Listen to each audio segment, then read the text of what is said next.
Impact segment tonight, reaction to my talking points on acceptable losses. Joining us from Washington, Kirsten Powers. So you heard the stats from the RAND study that on President Obama's watch, terrorism is expanding. What say you? I mean, I am not surprised that terrorism is expanding. I mean, I think the study is from 2014, though, right? So I don't know what's happened in the last couple of years, but it's gotten worse in the last couple of years. The estimation is now, it would strike me as a true statement. I think that we've obviously, I don't know who would dispute the fact that terrorism has expanded in the world. Isn't that a bad thing, though? Yes, doesn't the president bear responsibility, at least some, for that? I don't know, because I don't know. We've talked about this before in terms of. But he's the leader. He's the leader of the country. I know, but you believe that we can eradicate terrorism, and I'm less inclined to believe that. I don't believe we can eradicate it. I believe we can defeat it. There are some things he could have done differently, for sure. I mean, first of all, he underestimated the threat. We can start there. You know, calling ISIS the JV team, and if you think they're the JV team, then you're going to probably not respond to them. Look, I entitled my memo "Acceptable Losses" because that is the philosophy in place in Washington right now. That we have to bear it.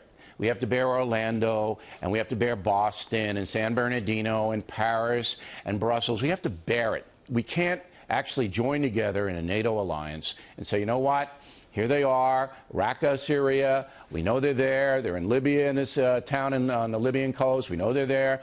You know, we're going to organize, we're going to go in, we're going to take care of them, we're going to show the world that this is not going to continue on our watch. We're going to declare war, Congress is. We're going to use the War Powers Act to investigate people like Mateen in a more aggressive way.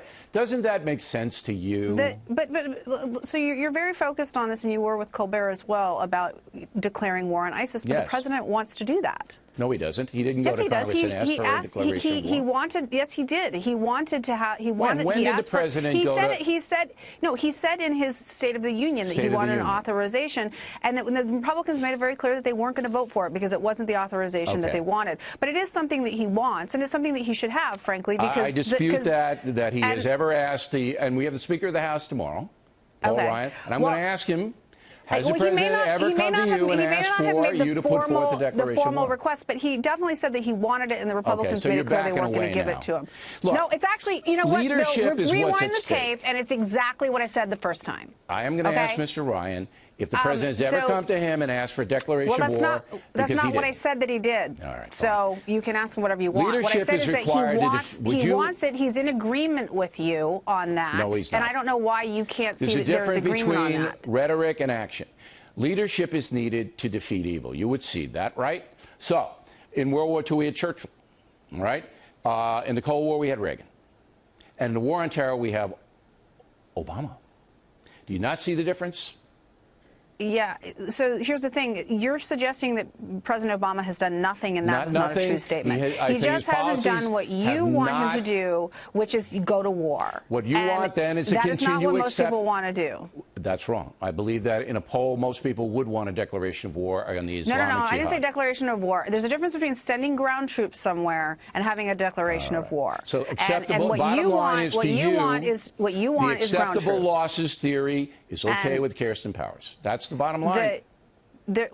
Actually, it's not the bottom line. I think that you need to do a lot of things to try to stop terrorism, and I think that President Obama has done that. And the one thing that you don't want to talk about, really, although I have to say, you did talk about it a bit in your talking points, but I still don't understand exactly how it would work, of getting rid of the type of guns that Congress passes that was used to kill people, 50 people. It's very simple. Congress passes laws, they did in 1994, that certain types of weaponry, certain type of rifles are not allowed to be sold in the USA. That's not complicated. So you think we should ban that rifle? I don't know enough about rifles. I want Congress to debate it, and I want to vote on it. Okay, so you're open to it. That's the way we do it. Okay, that's the way we do it. All right, Kirsten, thank you very much.